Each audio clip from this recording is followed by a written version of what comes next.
GVMC standing committee ఎన్నికల్లో రసభాస చోటు చేసుకుంది. వైసీపీ కూటమి కార్పొరేటర్ల మధ్య వాగ్వాదం జరిగింది. ఇరు వర్గాల తోపులాటలతో కౌంటింగ్ కేంద్రం దగ్గర ఉద్రిక్తత తలెత్తింది. పెన్సిల్ ఇచ్చి మార్కింగ్ చేయించిన ఓట్లు చెల్లవని వైసీపీ నేతలు అభ్యంతరం తెలిపారు. అధికారులు పక్షపాతంగా వ్యవహరిస్తున్నారని వైసీపీ నేతలు ఆరోపిస్తున్నారు. 12 నుండి 16 అనర్హత ఓట్లను పక్కకు తీసి మిగతా ఓట్లను లెక్కించాలని డిమాండ్ చేస్తున్నారు. న్యాయం జరగకపోతే హైకోర్టును ఆశ్రయిస్తామని వైసీపీ నేతలు తెలిపారు.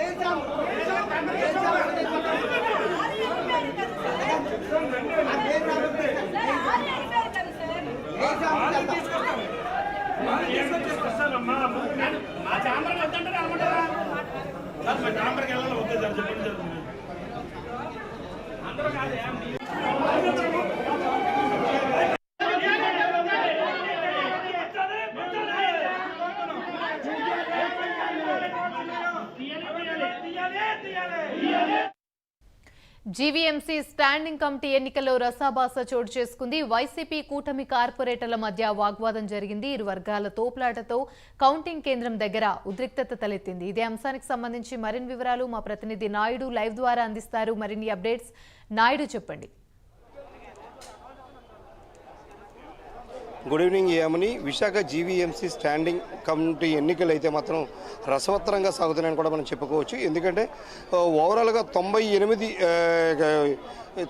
సీట్లు ఉన్నటువంటి జీవీఎంసీలో అయితే మాత్రం ఒక సీటు ఖాళీగా ఉండడం 21వ వార్డుకు సంబంధించి. అదేవిధంగా చూసుకున్నట్టయితే కనుక సిపిఎం పార్టీకి చెందిన 74వ వార్డు గంగారాం కూడా ఆయన ఈ ఎన్నిక అయితే మాత్రం నేను హాజరు కావాలంటూ కూడా ముందుగానే తెలియజేసిన పరిస్థితి కూడా కనిపిస్తుంది. అయితే ఈ నేపథ్యంలో 96 ఓట్లకు గాను మొత్తం అందరూ కూడా హాజరై ఈ ఓట్లను అయితే మాత్రం అందరూ వినియోగించుకున్న పరిస్థితి కూడా మనం చూస్తూ ఉన్నాం. అయితే ఓవరాల్గా చూసుకున్నట్టయితే కనుక ఇక్కడ ఎన్నికల్లో అయితే మాత్రం గతంలో ఉన్నటువంటి 58 మంది ఉన్నటువంటి వైసీపీ కార్పొరేటర్లు గతంలో పార్టీ మారడం, ఇటు జనసేన ఇటు టీడీపీలో చేరడంతో అయితే మాత్రం పూర్తి స్థాయిలో అయితే మాత్రం రాజకీయం మొత్తం అంతా కూడా ఇక్కడ తారుమారైందని కూడా చెప్పుకోవచ్చు. ఓవరాల్గా 10 స్టాండింగ్ కమిటీలకు సంబంధించి ఇక్కడ ఎన్నికలు జరుగుతున్న నేపథ్యంలో 10 స్టాండింగ్ కమిటీలను కూడా ఎట్టి పరిస్థితుల్లో టీడీపీ ప్రభుత్వం, కూటమి ప్రభుత్వం సొంతం చేసుకుంటుందని కూడా తెలిసింది. అదేవిధంగా చూసుకున్నట్టయితే కనుక ఏవైతే ఓట్లు వేశారో వీటిల్లో అయితే మాత్రం కొన్నింటిపై ఒక 16 వరకు ఉన్నటువంటి ఈ బ్యాలెట్ పేపర్లపై అయితే మాత్రం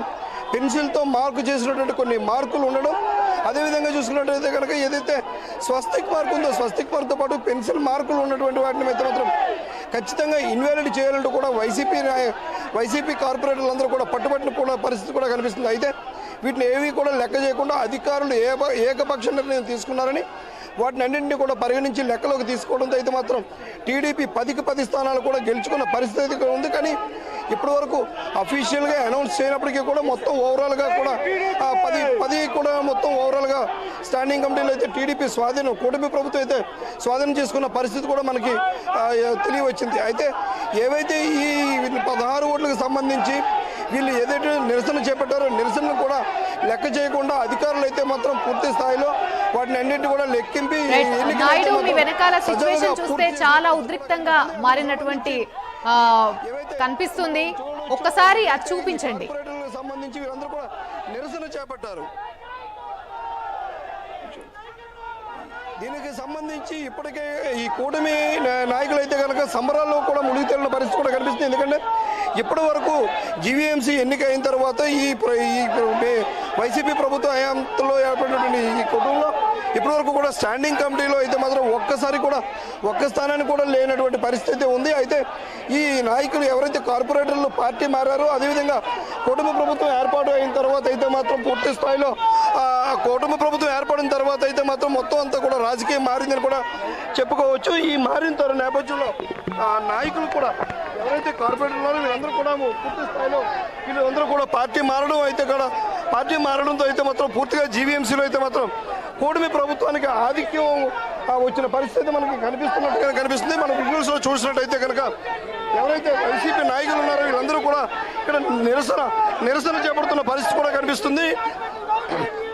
వీళ్ళైతే పూర్తి స్థాయిలో నిరసన చేపట్టారని వీ వాంట్ జస్టిస్ అంటూ కూడా వీళ్ళందరూ కూడా ఇక్కడ నిరసన చేస్తున్న పరిస్థితి మనకు కనిపిస్తుంది.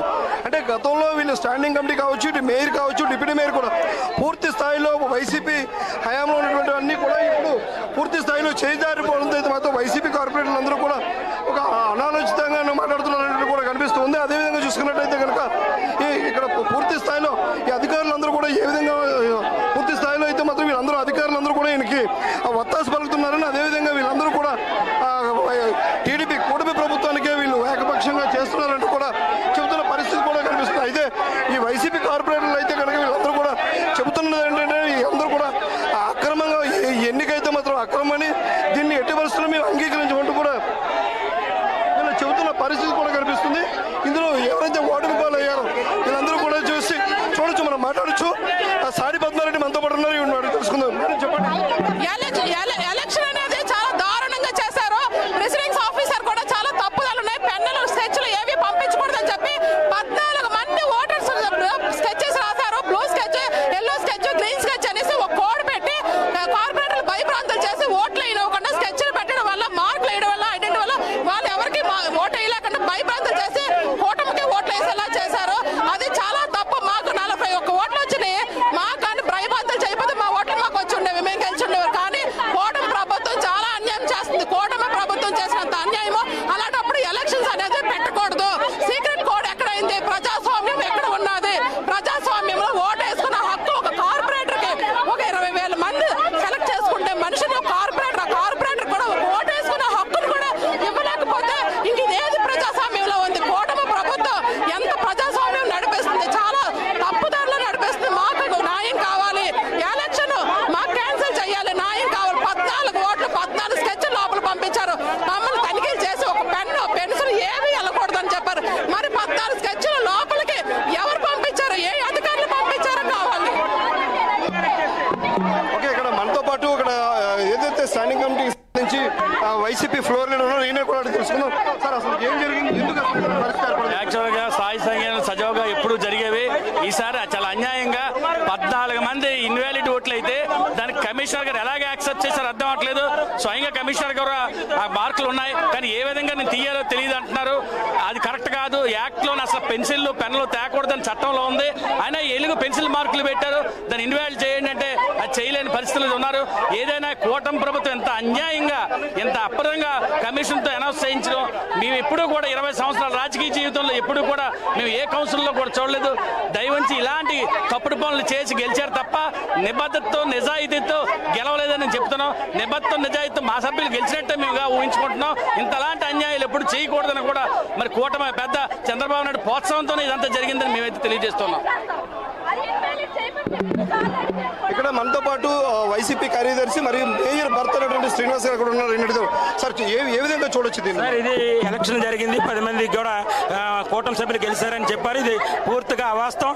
ఎందుకంటే 14 ఇన్వాలిడ్ ఓట్లు ఉన్నాయి. వైఎస్ఆర్ పార్టీ అభ్యర్థులకు అందరికి కూడా 35+ రావడం జరిగింది. ఈ 14 ఓట్లు కూడా యాడ్ చేస్తే మనకి 50 ఓట్లు దగ్గర వస్తున్నాయి. తప్పకుండా వైఎస్ఆర్ కాంగ్రెస్ పార్టీ 10 మంది సభ్యులు కూడా గెలిచినట్టుగా. కానీ ఇన్వాలిడ్ ఓట్లని పైనుంచి ప్రభుత్వ పెద్దల ఒత్తిడి వల్ల ఇక్కడ కమిషనర్ అంగీకరించడం జరిగింది. ఇది పూర్తిగా చట్టవిరుద్ధం. ఇది ప్రజాస్వామ్యానికి చాలా ఘాతకం. కమిషనర్ పైన ఉన్నటువంటి కూటమి పెద్దల ఒత్తిడికి లోనే అన్యాయంగా 14 ఇన్వాలిడ్ ఓట్లని వ్యాలిడ్గా గుర్తించి వాళ్ళు గెలుపుకు సహకరించాడు. ఇది దుర్మార్గమైనటువంటి చర్యగా భావిస్తా ఉన్నాం. అంటే మనం చూడొచ్చు ఇక్కడ పూర్తి స్థాయిలో వైసీపీ నాయకులు అయితే మాత్రం నిరుత్సాహానికి ఉన్నారు. అదేవిధంగా చూసుకున్నట్టయితే కనుక వీళ్ళందరూ కూడా ఇది కూడా అక్రమం అంటూ కూడా చెప్తున్న పరిస్థితి మనకి కనిపిస్తుంది. కానీ కూటమి నేతలు అయితే మాత్రం ఉత్సాహం వెల్లివిరుస్తున్న పరిస్థితి ఉంది. ఎందుకంటే ఈ వైసీపీ ప్రభుత్వంలో గతంలో ఏవైతే ఉన్నారో ఇవన్నీ కూడా మేము పోటీ చేసినప్పుడు, అంటే పోటీ చేయనప్పటికీ కూడా ఇక్కడ అందరూ కూడా అంటే ఎటువంటి అవకాశాలు అయితే మాకు కనిపించలేదని. కానీ ఇప్పుడైతే మాత్రం కూటమి ప్రభుత్వం అందరూ కూడా ఏదైతే అభివృద్ధి ఉందో అభివృద్ధిని ఎంచుకొని అందరూ కూడా వీళ్ళందరూ కూడా అయితే మాత్రం పూర్తి స్థాయిలో ఈ ఎన్నికల్లో మొత్తం అందరూ ఓటేశారంటూ కూడా మాత్రం కూటమి నాయకులందరూ కూడా చెబుతున్న పరిస్థితి అయితే మనకి కనిపిస్తుంది. ఓవరాల్గా చూసుకున్నట్టయితే కనుక పూర్తి స్థాయిలో విజయం కూటమి ప్రభుత్వాన్ని అయితే వరించడంతో అయితే మాత్రం ఇక్కడ సంబరాలు కూడా మనం చేసుకుంటున్న పరిస్థితి కూడా కనిపిస్తుంది. ఏవైతే సంబరాలు చేసుకుంటున్న ఇక్కడ ఎవరైతే ఉన్నారో స్టాండింగ్ కౌన్సిల్లో గెలిచినటువంటి ఉన్నారో వీళ్ళని కూడా అడిగి మళ్ళీ మనం తెలుసుకుందాం, చూద్దాం. ఒక్కసారి ఒక్క నిమిషం. ఇప్పుడు ఎవరైతే ఉన్నారో మనకి కూటమి ఏదైతే స్టాండింగ్ కౌన్సిల్ గెలిచారు, మేడం చెప్పండి మేడం, ఏ విధంగా మీరు భావిస్తున్నారు? ఎంత సంతోషకరంగా ముందుగా నాకు ఓటేసి గెలిపించిన కార్పొరేటర్లందరికీ కూడా ధన్యవాదాలు మరీ తెలియజేసుకుంటున్నాను. భవిష్యత్తులో కార్పొరేషన్లో అభివృద్ధి కోసం నా శాయశక్తులా నా వంతు పాత్ర పోషిస్తానని తెలియజేసుకుంటూ ఈ 3 సంవత్సరాలు జరిగిన అభివృద్ధి భవిష్యత్తులో మా స్టాండింగ్ కమిటీ ఎన్ఏడే కూటమిలో గెలిచిన ఈ స్టాండింగ్ కమిటీ నాయకత్వంలో విశాఖపట్నం కార్పొరేషన్ ప్రగతి పదంలో అభివృద్ధి పదంలో నడిపిస్తానని మీ ద్వారా తెలియజేసుకుంటాను. అభివృద్ధి ఎందుకైతే మాత్రం మేమందరం సిద్ధంగా ఉన్నాము. అందుకే వీరందరూ కూడా ఓట్లన్నీ కూడా అభివృద్ధికే వేశారని ఈ దీనిలో అయితే మాత్రం పూర్తి అయితే మాత్రం అందరూ కూడా కూటమి ప్రభుత్వాన్ని విశ్వసించడం వల్ల ఇటువంటి పరిస్థితి అయితే మాత్రం వచ్చిందంటూ కూడా తెలియజేస్తున్న పరిస్థితి కూడా మనకు కనిపిస్తుంది. యామిని, అయితే ఒకవేళ కనుక ఇక్కడ న్యాయం జరగకపోతే హైకోర్టుని ఆశ్రయిస్తామని చెప్పి వైసీపీ నేతలు అయితే చెప్తున్నారు. దీనికి సంబంధించి అప్డేట్స్ ఏంటి నాయుడు? అంటే ఇప్పుడు వీళ్ళైతే ఏదైతే చెప్పారో అంటే ఓటమి పాలవడంతో అయితే మాత్రం ఈ నాయకులందరూ కూడా మేము ఖచ్చితంగా దీన్ని హైకోర్టుకి వెళ్తామని కూడా చెబుతున్న పరిస్థితి అయితే ఉంది. అయితే వీళ్ళు నెక్స్ట్ ప్లాన్ ఏంటనేది అయితే మాత్రం ఇంకా పూర్తి స్థాయిలో తెలియజేసిన పరిస్థితి అయితే లేదు. రానున్న 2-3 రోజుల్లో అయితే మాత్రం దీనిపై మాత్రం మరింత సమాచారం అందే అవకాశం ఉంది మనకి. Yamini, right, thank you.